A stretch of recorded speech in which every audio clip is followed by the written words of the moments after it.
Hey everybody. Today we are finishing up queer activism in India. After this, we're going to be looking at indigenous critiques of climate change and then moving into the mushroom at the end of the book. Mushroom at the end of the world ethnography.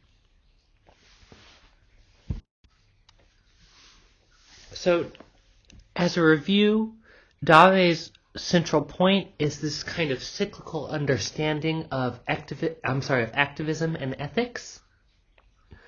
There's the three stages that she talks about: critique, invention, and creative practice, right? Problematizing existing norms, opening up new spaces of potentiality, and then fixing that potentiality into the creation of new norms, which then require further critique. And so for Dave, ethics, like queer activism, is a cycle of disrupting as well as fixing norms. And her argument is that the closure of norms, the closure of potentiality is inherently bad, but rather it's a condition itself for these kinds of disruptive queer practices. And so for her, these are really two sides of the same coin. The heart of Chapter 5 looks at activism around Section 377 within the Indian Penal Code. This is a statute that criminalizes sodomy as well as other sexual behaviors. And the law read, "Whoever voluntarily has carnal intercourse against the order of nature with any man, woman, or animal shall be punished with imprisonment for life or with imprisonment of either description for a term which may extend to 10 years and shall also be liable to fine." And they define these kinds of acts as penetration, constituting quote-unquote carnal intercourse, necessary for the offense described in this section. So this is the law that was it was used to criminalize gay activity, gay sex, as well as a number of other kinds of sexual activity. It's essentially a sexual morality law, right? And there's two things worth pointing out here, right? The first one is that the way sex is defined, or intercourse is defined, actually leaves out lesbian sex, right? So lesbians are not covered. Like, lesbian sex is just not covered, is not criminalized under this law in the way that sex between gay men is. The second piece, right, is that the law is so broad that it covers a wide variety of things. And this is part of what made activism in terms of either reading down the law or getting the law defined in more specific terms that would not criminalize gay sex, or getting the law stricken down. What made it tricky for activists to do this is the law also covers things like pedophilia. And so this is the kind of legal context for queer activism in the chapter that Dave is discussing. The chapter provides some context for legal challenges to 377 in the 90s, but the bulk of the chapter focuses on the Naz Foundation's litigation of the section in the early 2000s, as well as advocacy for a gender-neutral rape law. And the chapter is essentially looking at debates around these activist interventions. And the complicated thing is that while both of these actions sound good in the abstract and in theory, they were actually highly contested within queer politics for a number of different reasons.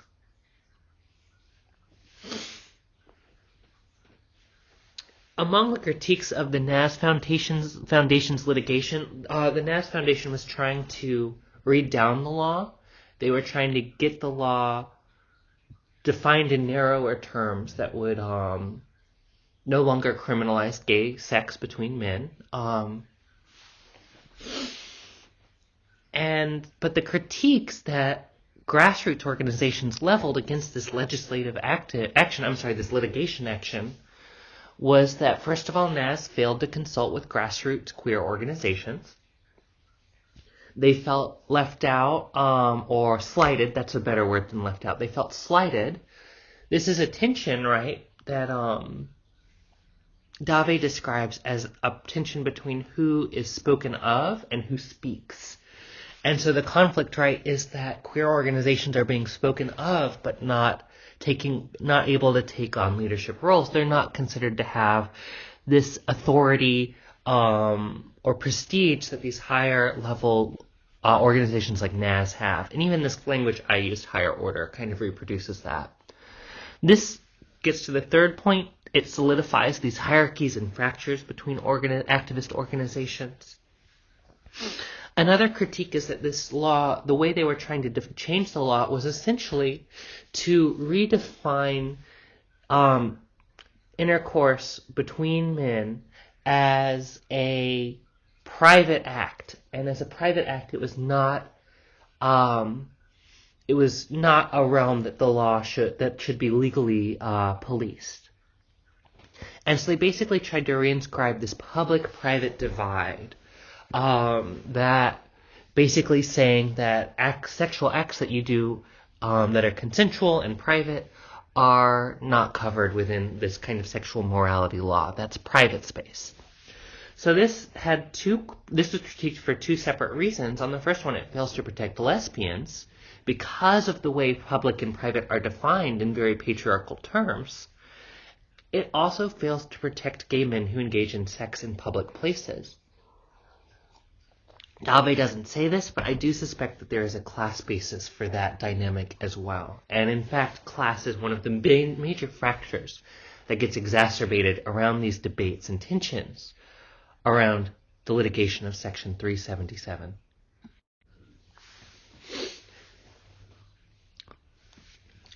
This approach to focus on legal reform reflects a significant shift in queer politics, right?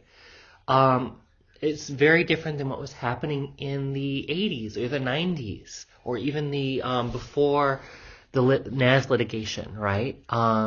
In previous things that were discussed in previous chapters. And this creates what Dave describes as an impossible choice. Similar to Dave's argument in the previous chapter about FIRE, right? Her argument was that FIRE created conditions in which a specifically lesbian movement was able to emerge. And it was emerged because it was interpolated. It was called into presence in a sort of way. I guess I have to explain that now. By right-wing activists, or rioters, I guess you should say. When I say interpolated, this is a concept that comes from Marxist theoretical frameworks. It has to do with this idea of being hailed into a relationship. So the kind of canonical example is the policeman who says, "Hey, you." And when you turn around to face and respond to the policeman who calls out to you and says, "Hey, you," right? You're being interpolated. You're being called into presence in a specific kind of relationship. And in particular, when the policeman says, "Hey, you," you're being called into relationship as a criminal in relationship to state power. So that's what Dave is talking about in terms of interpolation, the ways in which queer movements are interpolated by right-wing rioting. And so similar to this chapter on FIRE, Dave argues that this emergence of queer engagement with the state, by which she means activism surrounding things like Section 377, seeking legal reform, creates this kind of new kind of form of activism that hadn't previously existed in the same way. And what it does is it poses choices, right? That what she describes as an impossible choice between justice and law. And what she means by this impossible choice between justice and law, right, is the way in which once you start engaging directly with the state, once you start engaging with this issue of legal reform, you're boxed into these kinds of dichotomies and problems that don't necessarily exist if you're not directing yourself, if you're not so directly oriented towards the state. And so Dave's point isn't that this is inherently bad, although she is very critical of it. She does seek to problematize it, keeping in line with her understanding of activism and ethics. The point is that this orientation towards the state, towards law, towards reform, is an act of closure. It makes certain things that had been possible before impossible, and it makes things that had not been possible before possible. And as she would also argue, that closure itself opens up new spaces for critique. It opens up new spaces for invention. And it's neither a good thing nor a bad thing for Dave. It's a process that is both limiting as well as opens up spaces of possibility. One of the things that Dave does in her book is she has these beautiful little ethnographic vignettes where she just describes an interaction that she had with a group of queer activists or a particular queer activist. And it's usually a very brief little interaction, maybe a paragraph or two. And then she'll spend pages and pages and pages unpacking what that interaction means. Or she'll open up the chapter with a little vignette, right? And then the entire chapter is devoted to explaining what that means, unpacking what it means. This is a common way of writing ethnography that I do think is worth flagging, right? In which basically you have your little ethnographic detail, and then you spend a whole chapter or pages unpacking that detail because it's so rich and there's so much there. That's also something I think is useful for y'all to kind of flag for your own writing. This level of engagement with ethnographic detail, this level of unpacking. I think it's easy to be superficial in your readings of ethnography, and it's harder to go deep in this way.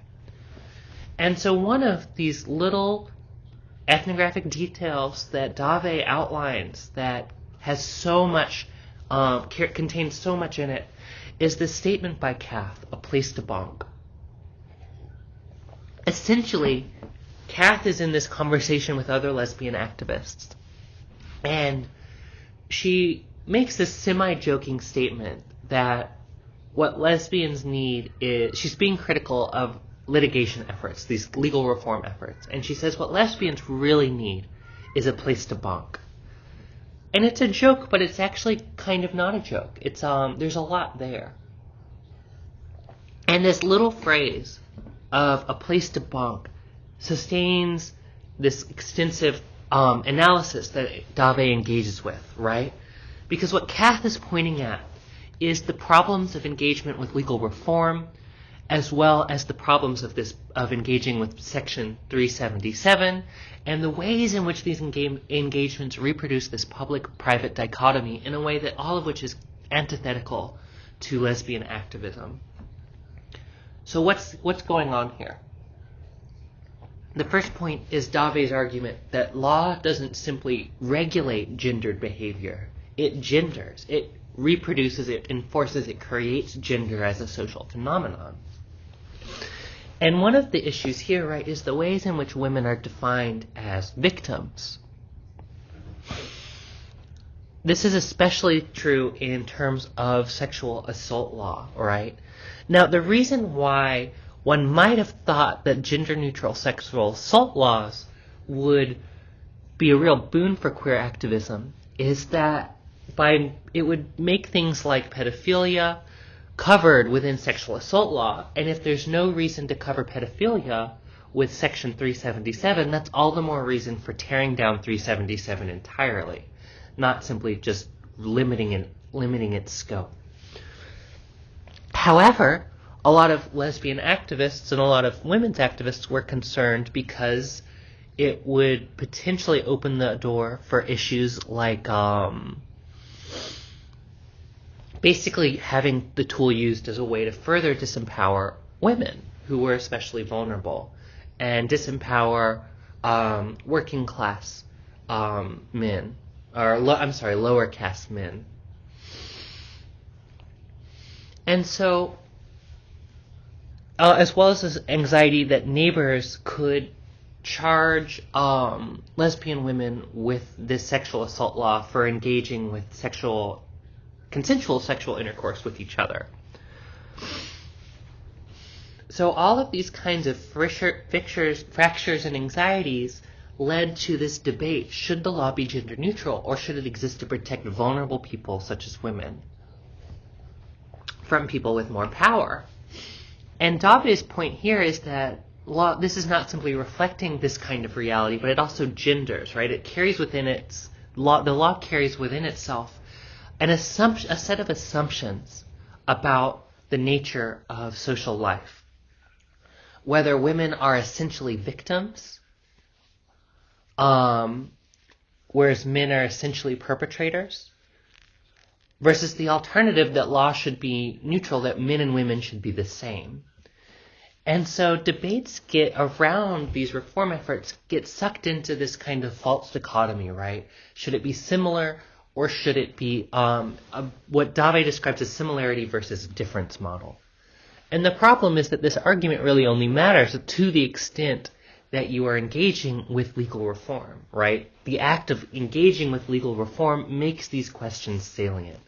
And they're a false binary in that they're only salient to the extent that the law as a framework makes them so. Now, this point about defining women as essentially victims is a subtle one. The argument isn't just that, the tension, right, is should the law exist in the relationship to the reality of patriarchal inequalities, or should the law not seek to reproduce the very patriarchal ideologies on which sexual assault is premised upon, which give rise to sexual assault? The second piece that was really an issue for lesbian activists, especially around litigation of 377, is the move from on the part of Naz to redefine sex as a private activity that thus should not be criminalized. And the problem here for lesbian activists is that public and private is already so gendered. And Dave has this point: privacy is not the reason for state non-interference, it's a fact. This is another subtle point, similar to her point about laws gendering, right? Privacy it's not that the state shouldn't intervene in sexual activity because that's private, or at least consensual sexual activity because that's private. It's not the reason for state non-interference. Rather, non-interference is the effect, privacy is the effect of state non-interference. It's the way the state defines certain realms as public or private that then creates spaces in which the law may or may not be applied. And in this last quote, Dave writes, rather, it's the law, as Nivedita Menon argues, that by delimiting the realms into which it cannot intervene, that is, the private sphere, the law actively constructs the private sphere and defines it as a space exempted from the values of justice and equality. So lesbian activists do not seek to define a private sphere that is exempt from the values of justice and equality. That's actually antithetical to feminist and lesbian movements. Rather, queer women activists are struggling to achieve justice within exactly these spaces and create spaces, a place to bonk, a place to exist. So the irony here with this kind of critique, lesbians need a place to bonk, and that's the kind of focus of our activism, or should be the focus of our activism, is that women don't need a more secure private space, a space beyond state intervention. They actually need spaces that are their own, that they can have sex in, because the private sphere is already controlled by these patriarchal kinship groups, by these heteronormative kinship groups that delimit women's usage, right? There's no dominion over the private sphere in the way that the law would presume, right? That to have sex in a private as a private act presumes that one has dominion over the private sphere.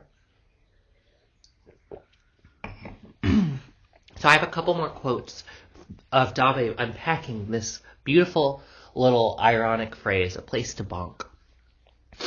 The fight that Nas was waging to ensure a domain of privacy in which man is beyond the law's reach when determining the configuration of adult relations within its home was precisely antithetical to the fight of these women, the fight that these women were waging against fathers, brothers, and mothers alike. They didn't need the further downing of shutters on domains of the home. They needed the doors to escape it. What a lovely quote that really exposes the kinds of internal fissures of efforts to repeal or read down Section 377. And Dave writes, "It's not simply that she has no place to bonk, but that she has no place to be. The point, argued by Kath and illustrated by Veronica, is simply that the privacy that the petition sought to protect is an unequally distributed privilege, one that is unattainable by, yet haunts the lesbian women who haven't a room of their own." And so I encourage y'all to all do this in your own writing, right? Is to take these little moments, right? A place to bonk, which is like a kind of, it's a funny thing to say. And to look at that detail as those kinds of ethnographic details and really devote necessary space to unpacking what's going on in these little ethnographic moments. It's really lovely the way Dave does that. It's not exactly the way I write, but it is the way a lot of ethnographers write. And it's the way I was actually trained to write within ethnographic classes. So I've talked a little bit about these movements to achieve a gender-neutral sexual assault law. I have two pictures from protests around these kinds of issues. One is from the 1980s. The one at the bottom in color is from 2019. And one of the tensions that came into, with the sexual assault law, as I said, this was actually kind of fraught within queer activist circles, whether or not this would be a good thing. And PRISM in particular has this kind of interesting approach, or this interesting history, where they at first were very adamantly opposed to creating a gender-neutral sexual assault law for the reasons I discussed before. Now, even as PRISM members articulated their critiques of this site of organizing of the gender-neutral sexual assault law, they were also problematizing their own arguments, of course. Dave mentions that even as PRISM activists are saying things like, this law opens up space for false accusations against lesbian women by their neighbors, they're very familiar with they're very uncomfortably aware of how that echoes with the anxiety from the right that sexual assault laws can be used to falsely accuse men. They also argue that this is not where queer activism should be focused on right now, that there are more important issues to be dealing with than sexual assault between queer people. And as they argue this, they're also uncomfortably aware of the ways in which this reflects earlier feminist arguments that lesbian activists had no space because the women's movement had more important things to do first. It was not yet the time for these movements. But over time, PRISM ends up shifting its orientation a bit. And in part, that has to do with a shift in membership over time, as people who were adamantly opposed to the gender-neutral sexual assault law end up leaving the organization over time. And the membership shifts, and the orientation and the perspectives of that organization shift. And this basically what ends up happening is this argument, this debate within PRISM about whether or not this law would be a good thing to organize around. PRISM, and the quote says, PRISM had become increasingly committed to a politics that transcended the usual domain of LGBT concerns. They sought not to defend the boundaries between lesbian and not lesbian, between male and female, but to work to dissolve those boundaries, creating a world of possibility rather than imperative. Now, all of that would make them seem amenable, right? That would position PRISM activists to be amenable to a gender-neutral sexual assault law. And the quote continues, these questions about gender neutrality that came to nag and even torment PRISM were, how can we insist on the stability of male and female, and furthermore, the stability of power's circulation within them? Basically, if we don't assume that male and female are stable categories, if we're really launching a queer critique of these boundaries, how can we insist on the stability of them for the sake of law, for the sake of a law that foregrounds women's vulnerability? How can we demand that the law be a representation of unjust social realities rather than the ideals that we ourselves hold? This is the justice versus law problem. Should the law be a representation of unjust social realities? Should it be a reflection of social inequalities meant to mitigate those social inequalities, even as it also reproduces these gendered ideologies, even as it reproduces the ideologies behind these social realities? Or should the law be a representation of the ideals that we hold ourselves towards? And this was a source of ongoing debate for PRISM. So in the conclusion of this book, Dave wraps up the chapter. And she notes in this moment that she's discussing this shift in activism towards legal reform that for many queer activists felt like a narrowing of the movement, felt like a foreclosure. And so in this quote, Dave writes, queer activism immediately after FIRE seemed then to have infinite possibility, particularly in comparison to queer activism in the United States, which was so consumed with gay marriage and other liberal conversations about equal rights. For Jaya, Indian activism was not so constrained, and nothing demanded that it be so. So whereas queer activism in the U.S. was so organized around legal reform, things like equal rights, gay marriage, this kind of effort to have queer people assimilated into the United States as a legal project with equal rights, Jaya finds that Indian activism is not constrained by these demands, and that for a time there was no demand to be so constrained. To start a queer cafe, to throw parties, to organize film festivals, to argue, to give shelter, this was the stuff of activism. Extraordinary for how it felt, and not because of its strategic use. So here, Dave is again pointing towards the importance of affect, the importance of activism as not simply seeking towards fixed goals or fixing new norms, but also opening spaces for things like debate, for shelter, opening spaces, for example, a place to bonk. So what changed? Dave asks what had changed since then. It was the movement to repeal 377. India no longer felt like where it was at. Queer activism was on the rights trail, for better or for worse. So we're looking at this moment of significant transformation in the queer movement, for better or for worse. Queer activism in India was now on the rights trail. It was seeking legal reform. It was seeking equal rights. And as these legal reforms became successful after years of organizing, there's this moment in which state actors are starting to declare that queer LGBT folks in India are now included within the nation.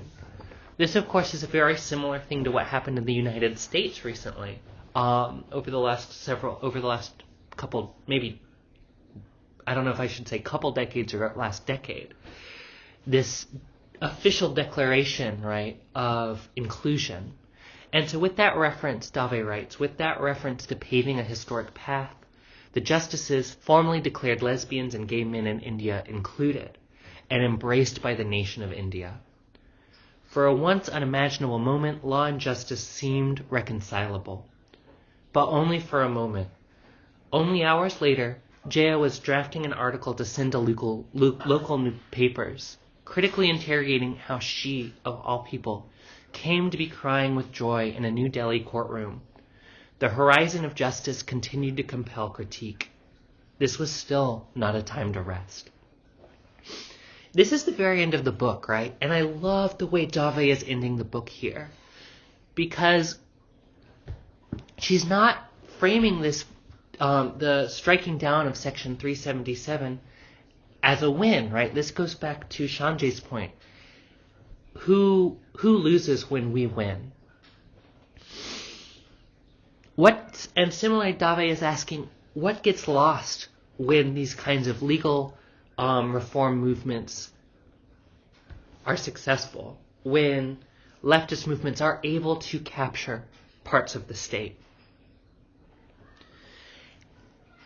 And then Dave makes a point, right, in the same way that Dave's theory is that there's this ethical cycle between problematization, the invention or opening up new spaces of possibility and potentiality, and the consolidation of new norms, which then again start the cycle over by compelling critique.